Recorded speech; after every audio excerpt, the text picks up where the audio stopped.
Hello, जय हिंद सभी साथियों को, सभी को नमस्कार। मैं मोहित वर्मा आप सभी का मैथ साइंस बाय मोहित वर्मा पर स्वागत करता हूं। तो आज हम पहला चैप्टर पढ़ रहे हैं, जो कह सकते हैं कि बायोलॉजी का पहला चैप्टर है। और ऐसे अकॉर्डिंग हम चलते रहेंगे, एक एक पॉइंट को समझते हुए, एक एक कॉन्सेप्ट को पढ़ते हुए हम चलेंगे। डेली कोशिश करेंगे कि जो भी टॉपिक हमने उठाया है उसको हम कंप्लीट करने की कोशिश करें। तो जो हमारे पास पहला टॉपिक है वो है जीवों में जनन। ठीक है, पहला जो टॉपिक है वो हमारे पास में क्या है, जीवों में जनन।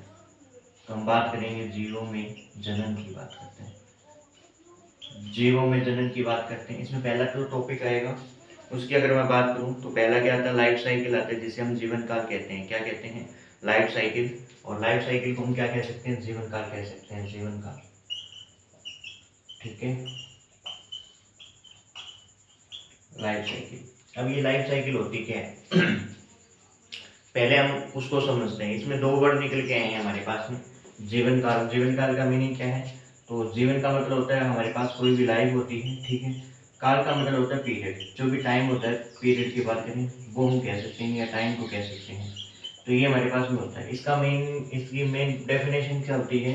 तो हम ये कह सकते हैं कि सर इसकी जो मेन डेफिनेशन है वो ये हो सकती है कि जन्म से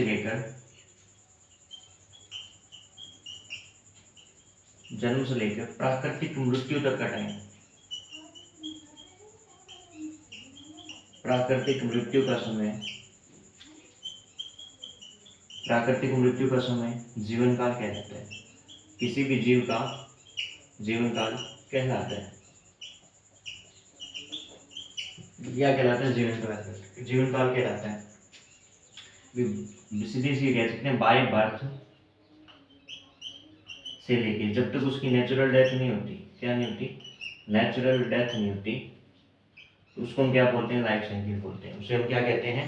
उसे हम नॉर्मली लाइफ साइकिल कहते हैं। ठीक है, और मेरी आवाज़ और वीडियो कहीं पे दिक्कत है या कोई कंटेंट में प्रॉब्लम है, ठीक है, वॉल्यूम में प्रॉब्लम है, तो आप मुझे मैसेज कर सकते हैं, कि मेरे को बता सकते हैं कि सर आप में यहाँ पे दिक्कत है। आप कमेंट सेक्शन में जाके कमेंट भी करके हमें बताएं, और इस चैनल को जितना हो सकता है आप शेयर करें, ताकि हमारा जो कंटेंट है वो और जितने भी स्टूडेंट्स हैं उन तक डिलीवर हो पाए। ठीक है, अब देखिए अब जीवन चक्र काल का मतलब क्या होता है? किसी भी जीव का जीवन काल होता है वो एक विशेष स्पेशल क्या होता है, क्राइटेरिया रखता है। क्या रखता है? स्पेशल क्राइटेरिया रखता है। इसका मतलब है कि किसी भी जीव का अलग अलग लाइफ साइकिल होता है। ठीक है, जैसे हम बात करें, हमारे पास दो एनिमल्स होते हैं, जैसे कि एक होता है हमारे पास में कौन सा, तो हम बात करते हैं, एक बार थोड़ी सी बात करते हैं प्लांट्स के बारे में। ठीक है, जो हमारे पास कुछ प्लांट्स होते हैं और एनिमल्स भी होते हैं। प्लांट्स को हम क्या कहते हैं? पादप कहते हैं। ठीक है, एक हमारे पास में क्या होते हैं? एनिमल्स होते हैं। क्या होते हैं? एनिमल्स। एनिमल्स को हम क्या कहते हैं? तो हमने कहा जी जंतु कहते हैं। क्या कहते हैं? जंतु। एनिमल्स में, प्लांट्स में बात करें तो हमारे पास दो प्लांट आते हैं, तो आम का आता है और एक पीपल का आता है। ठीक है, अगर मैं बात करूँ आम के पेड़ की लाइफ साइकिल कितना होता है आम के पेड़ का, तो मैं कह सकता हूँ नॉर्मली, तो आम का पेड़ होता है उसका 200 वर्ष होता है, और पीपल के पेड़ का 2500 वर्ष होता है। तो डिफरेंस देख रहे हो, इसका तो 2 ईयर्स 200 ईयर्स आएगा, और इसका कितना आएगा? 2500 ईयर आएगा। तो दोनों में ये डिफरेंस आ जाता है। ठीक है, तो देखिए आम का जो लाइफ साइकिल होता है वो 200 वर्ष होता है, लेकिन मैं बात करूँ पीपल के पेड़ का, तो पीपल का पेड़ 2500 वर्ष होता है। इसी प्रकार हम बात करें यहाँ पे एनिमल्स में, तो एक हमारे पास में कौवा होता है, ठीक है, और एक हमारे पास में तोता होता है। दोनों में डिफरेंस देखना भी। ठीक है, जो कौवा होता है उसकी एज होती है 15 ईयर्स। कितनी होती है? 15 ईयर्स। लेकिन जो हमारे पास में तोता होता है उसकी एज होती है 140 ईयर्स। कितनी होती है? 140 ईयर्स। ये दोनों में डिफरेंस होता है। देखिए एनिमल्स की बात करें तो ये कौवा, कौवा की एज कितनी होती है? 15 वर्ष। तोता की बात करें तो इसकी कितनी होती है? 140 ईयर्स। दोनों में डिफरेंस होता है। अब देखिए इनमें स्पेसिफिक टाइम पाया जाता है, उनका अलग प्रोसेस होता है, तो इसे हम क्या कहते हैं? लाइफ साइकिल कहते हैं, लाइफ जीवन काल कह सकते हैं। ठीक है, जीवन काल का मतलब क्या है? जन्म से लेकर प्राकृतिक मृत्यु तक का समय जीवन काल कहलाता है। और होता क्या है इसमें इसमें बात करें, लाइफ का मतलब जीवन होता है, पीरियड का मतलब टाइम होता है, स्पेसिफिक क्राइटेरिया रखता है, उसे प्लांट्स में अलग होता है। जैसे आम की बात करें 200 वर्ष होता है, और पीपल की बात करें तो 25 वर्ष होता है। और ये एनिमल्स हमारे पास में, ये हमारे पास में क्या एनिमल्स है, और ये हमारे पास में क्या है, हम बात कर सकते हैं प्लांट्स है। ये हमारे पास में क्या है, प्लांट्स है। ठीक है, तो एक बार यहाँ तक नोट कीजिए, फिर हम आगे चलते हैं, तब तक नोट करिए जरूर।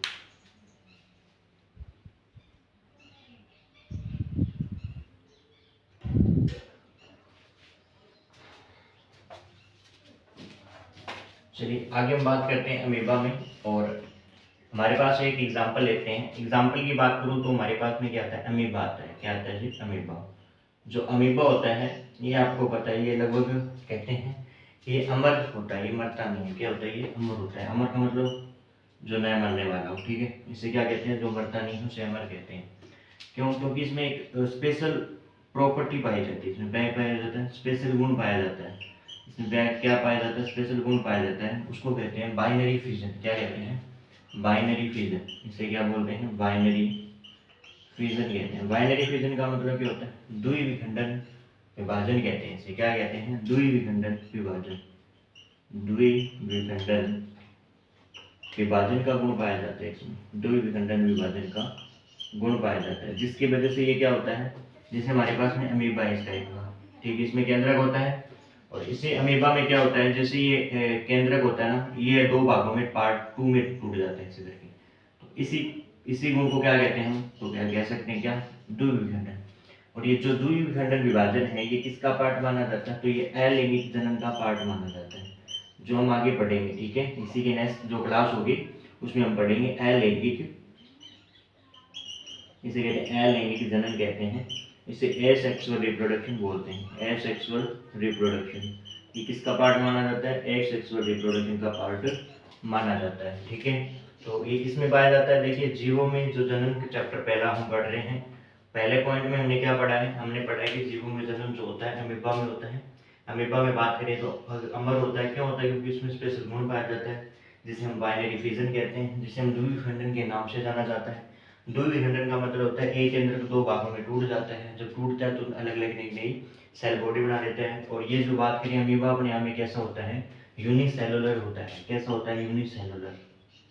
आपको कैसे, ये यूनिसेलुलर क्या होता है, जिसे हम एक कोशिका कहते हैं। क्या कहते हैं भाई, एक कोशिका इसे कहते हैं हम। इसे क्या कहते हैं, एक कोशिका। एक कोशिका का मतलब होता है कि इसमें जो सेल पाई जाती है वो कितनी होती है, एक ही होती है। इसलिए हमें द्विविखंडन विभाजन का गुण पाया जाता है, इसे अलैंगिक जनन कहते हैं। तो नोट कीजिए, फिर हम आगे चलेंगे।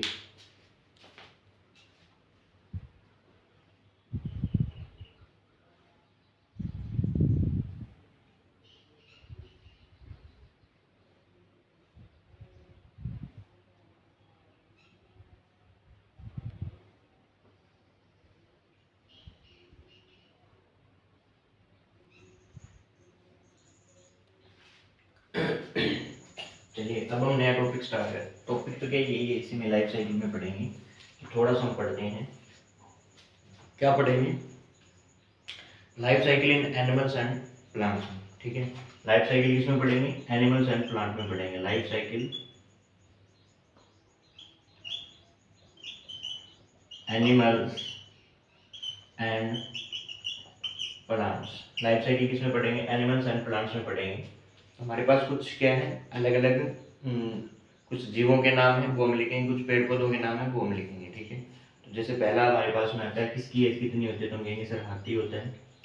हाथी की एज कितनी होती है, तो फिर 75 वर्ष होती है। ठीक है, कितनी होती है, 75 वर्ष होती है। अगर मैं बात करूँ गुलाब की तो 10 वर्ष होती है। किसकी, तो हमने कहा कि गुलाब हमारे पास में एक फ्लावर है, इसकी जो एज होती है वो 10 वर्ष होती है, इसके प्लांट की।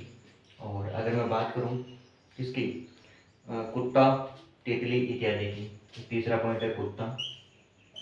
ठीक है, उसके बाद में तितली, इनकी जो एज होती है उसकी हम बात करें तो कुत्ता की होती है 15 से 16 वर्ष की होती है। और जो तितली होती है उससे 1 से 2 वर्ष मानी जाती है। ठीक है, उसके बाद में बात करें कौवा और केला की बात करें तो हमारे पास में एक आता है कौवा। कौवा जो एक पक्षी होता है। और एक फ्रूट की बात करें जिसे हम कहते हैं केला। इन दोनों की अगर हम बात करें एज की तो कौवा होता है 15 वर्ष का होता है। कितने वर्ष का होता है, 15 वर्ष इसकी एज होती है, 15 ईयर्स। और बात करें केले की तो इसकी होती है 25 वर्ष। कितनी होती है भाई, जी 25 वर्ष होती है। आगे देखिए आगे हम चले, गाय की कितनी होती है? 26 वर्ष होती है। जो हमारे पास गाय होती है उसकी एज देखें कितनी होती है? 26 वर्ष होती है। ठीक है, गाय की 26 वर्ष होती है। मगरमच्छ की 60 वर्ष होती है। मगरमच्छ की कितनी होती है? 60 वर्ष होती है। अगर मैं बात करूँ मगरमच्छ की, तो मगरमच्छ की होती है 60 वर्ष। ठीक है, आगे चले तो फल मक्खी की होती है 30 दिन। जो हमारे पास फल मक्खी होती है, फल मक्खी की कितनी होती है? तो हमने कहा 30 दिन होती है। कितनी होती है? 30 दिन। ठीक है, उसके आगे चले तो घोड़ा होता है, घोड़े की 50 वर्ष होती है। जो हमारे पास घोड़ा होता है उसकी एज कितनी होती है? तो हमने कहा जी 50 वर्ष होती है। आगे हम चले, हमारे पास में है 50 वर्ष। धान की 4 महीने होती है। जो हमारे पास धान कहते हैं जिसे पैडी बोलते हैं। क्या बोलते हैं? पैडी। इसकी कितनी होती है? तो हमने कहा सर पैडी की जो एज होती है वो होती है 4 मंथ। कितनी होती है? 4 मंथ्स होती है यहाँ पे। ठीक है, अगर मैं बात करूँ किसकी, इसके अलावा आगे चलें, कछुआ 100 से 150 वर्ष होती है। जो हमारे पास कछुआ होती है इसकी एज कितनी होती है? हमने कहा जी 100 से 150 वर्ष होती है। कितनी होती है? 100 से 150 वर्ष होती है। और बरगद की बात करें 300 से 500 वर्ष होती है। जो हमारे पास में बरगद होता है, बरगद की कितनी होती है? 300 से 500 वर्ष होती है। तो ये हमारे पास में कंटेंट था। देखिए इसमें सबसे ज़्यादा किसकी होती है? सबसे ज़्यादा अभी हमने पढ़ा कि सबसे ज़्यादा होती है बरगद प्लांट की। किसकी होती है? बरगद की। तो ये इंपॉर्टेंट हो सकता है। सबसे ज़्यादा किसकी लाइफ साइकिल होती है? तो बरगद की होती है। सबसे कम इसमें देखें तो प्लांट में अगर देखें तो क्या है? धान की कितनी है? तो हमने कहा 4 मंथ से। और एनिमल्स की बात करें फल मक्खी की होती है 30 दिन। और सबसे ज़्यादा किसकी होती है? तो हाथी की कितनी होती है? 75 वर्ष। तो कुछ ये डाटा है, ये आपको एक बार मतलब हल्की सी रीडिंग करनी है ताकि दिक्कत ना आए। ठीक है, तो अब हम पढ़ेंगे आगे नेक्स्ट पॉइंट को। और नेक्स्ट पॉइंट को शुरू करने से पहले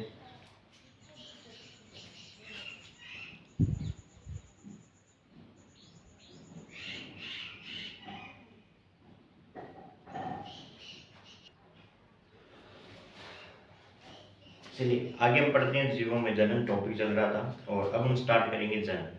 ठीक है, जो मेन टॉपिक है हम स्टार्ट करें। हमने लाइफ साइकिल की बात करी है। जन्म क्या होता है तो इसको हम पढ़ेंगे, समझेंगे। जन्म क्या होता है? इसे कहते हैं रिप्रोडक्शन। क्या कहते हैं भाई? रिप्रोडक्शन कहते हैं। रिप्रोडक्शन क्या होता है बेसिकली? तो हम कहेंगे सर ये बायोलॉजिकल प्रोसेस है अपने आप में। ये क्या है? बायोलॉजिकल प्रोसेस है। अब बायोलॉजिकल प्रोसेस है तो इसका मतलब तो हम बात करें ये जैविक प्रक्रिया मानी जाती है। हिंदी में क्या कहते हैं? जैविक प्रक्रिया। ठीक है, जैविक प्रक्रिया। इसमें होता क्या है? तो इसमें हमारे पास में जो जीव है वो अपने जैसा जीव उत्पन्न करता है। जो जीव है हम कह सकते हैं जो जीव है वो अपने जैसा जीव उत्पन्न कर सकता है। जीव उत्पन्न कर सकता है उसे जनन कहते हैं। क्या कहते हैं भाई?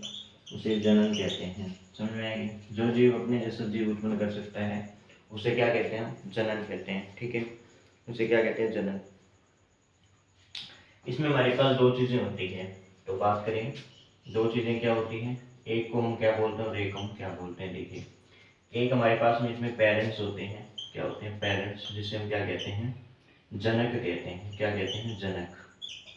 ठीक है, और एक हमारे पास में क्या होते हैं? तो उनको बोलते हैं ऑफस्प्रिंग, जिसे संतरी कहते हैं। क्या कहते हैं? एक इसमें ऑफस्प्रिंग। ऑफस्प्रिंग ऑफस्प्रिंग को हम हिंदी में क्या कहते हैं? संतति कहते हैं। क्या कहते हैं? संतति। देखिए जो हमारे पास जनक होते हैं उसका मतलब क्या होता है? यह जीव को जन्म देता है। ये क्या कह देता है? जीव को जन्म देता है।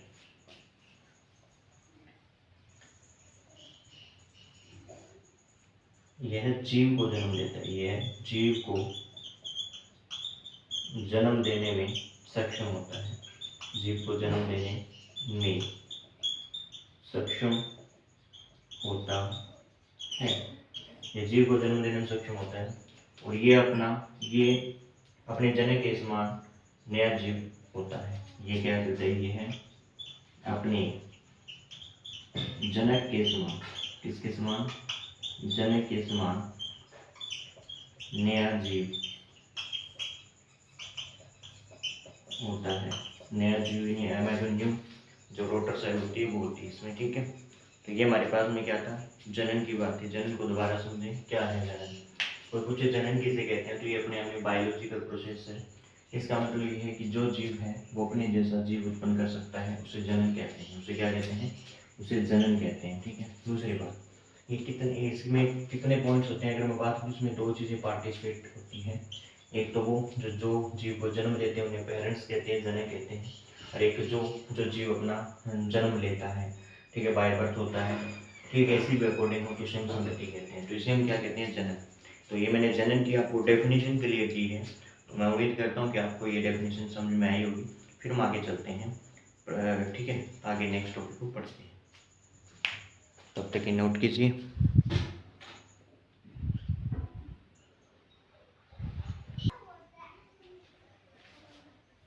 हाँ जी, अभी हम पढ़ेंगे प्रजनन के कार्य, ठीक है।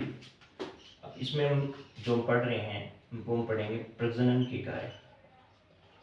प्रजनन के कार्य, प्रजनन क्यों जरूरी है, फंक्शंस ऑफ रिप्रोडक्शन, इसको हम क्या बोलेंगे, functions of reproduction. Functions of reproduction क्या होता है उसकी हम थोड़ी सी बात करते हैं। प्रजनन के कार्य, इसमें पहला जो पॉइंट आता है वो होता है, क्या आता है, जिसे हम कहते हैं लाइफ कहते हैं, जीवन कहते हैं, ठीक है। इसमें जो पहला पॉइंट आएगा उसे हम कहेंगे जीवन या फिर हम लाइफ। अब ये क्या होता है तो देखिए, लाइफ क्या होती है, किसी भी जीव की अपने आप में क्या होती है, एक स्पेसिफिक लाइफ होती है, क्या होती है, ठीक है। तो हम कह सकते हैं पृथ्वी पर जीवों का अस्तित्व सुरक्षित रहता है। इसे हम कह सकते हैं जितने भी जीव हैं पृथ्वी पर, जीवों का अस्तित्व क्या रहता है, अस्तित्व बना रहता है, इसे कह सकते हैं बना रहता है, ठीक है। सेकंड पॉइंट क्या है, सेकंड पॉइंट हमारे पास में है जिसे हम कहते हैं जाति, जिसे हम कम्युनिटी भी बोल सकते हैं। सेकंड पॉइंट है जाति, जिसे हम क्या बोलेंगे, कम्युनिटी। कम्युनिटी, कम्युनिटी क्या होती है उसकी हम थोड़ी सी बात करते हैं।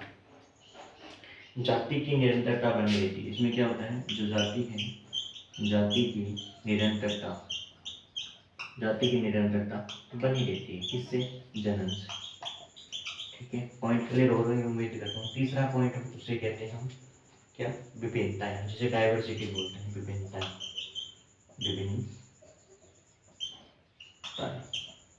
विभिन्नताएं कहते हैं, इसे हम कहते हैं डाइवर्सिटी। क्या कहते हैं, डाइवर्सिटी। अब डाइवर्सिटी में क्या होता है, तो जनन से जीवों में विभिन्नताएं आती है। जनन से क्या आती है, जनन से जीवों में विभिन्नताएं आती है। जनन से जीवों में विभिन्नताएं, जनन से जीवों में विभिन्नताएं आती है। फोर्थ जो पॉइंट है वो हमारे पास में क्या है, तो फोर्थ पॉइंट की बात करें तो पॉपुलेशन संगठन, जनसंख्या संगठन बोल सकते हैं, जनसंख्या संगठन। ये जनसंख्या संगठन क्या होता है, इसे कहते हैं पॉपुलेशन कंपोजिशन, ठीक है, पॉपुलेशन कंपोजिशन बोल सकते हैं। अब इसका क्या मतलब है, जनन से एक संगठन बना रहता है, कम्युनिटी बनी रहती है, हम कह सकते हैं। जनन से क्या होता है, हम कहेंगे सर जनन से जाति धर्म, जाति धर्म, या मैं बात करूं प्रौढ़ व्यक्तियों, धर्म नहीं, प्रौढ़ व्यक्ति, प्रौढ़ जो बूढ़े हो जाते हैं, युवा और बच्चे की क्या बनी रहती है अपने आप में, तो हम कह सकते हैं एक जनसंख्या बनी रहती है, जनसंख्या बनी रहती है, बनी रहती है। पांचवा पॉइंट क्या हो सकता है इसमें, तो पांचवा पॉइंट होगा हमारे पास में क्या, तो प्रतिस्थापन। आपको पता है इसमें पांचवा पॉइंट होता है प्रतिस्थापन। प्रतिस्थापन क्या होता है, इसे बोलते हैं ट्रांसफॉर्मेशन, ट्रांसफॉर्मेशन। अब ट्रांसफॉर्मेशन क्या होता है, हम इसकी बात करें ट्रांसफॉर्मेशन की, मैं अगर बात करूँ तो ये क्या होता है, जब नया कोई भी जीव है, वो नया जीव आता है तो पुराना जीव होता है वो डेड हो जाता है और नया जीव उसके जगह पर आ जाता है। क्योंकि पुराने जीव की जगह, पुराने जीव की मृत्यु के पश्चात, मृत्यु के पश्चात नया जीव उसको प्रतिस्थापित कर देते हैं, प्रतिस्थापित कर देते हैं। चलिए, उम्मीद करता हूँ कि यहाँ तक आपको समझ में आया होगा। ये जो भी हमने टॉपिक क्लियर किया है, मैंने बताया आपको जीवन क्या क्या होता है, ठीक है। उसके बाद में लाइव प्लांट्स की हमने आपको लाइफ साइकिल बताई, जीवन जनन की रिप्रोडक्शन की जो डेफिनेशन है वो क्लियर की, फंक्शंस ऑफ रिप्रोडक्शन मैंने वो क्लियर की। तो उम्मीद करता हूँ आपको बेस्ट समझ में होगा। मैं अपने बाप में बेस्ट लेने की कोशिश करूँगा। तो हो सकता है सेशन को लाइक सब्सक्राइब और शेयर जरूर करें। तब तक के लिए जय हिंद, जय भारत। मिलते हैं अगली वीडियो में।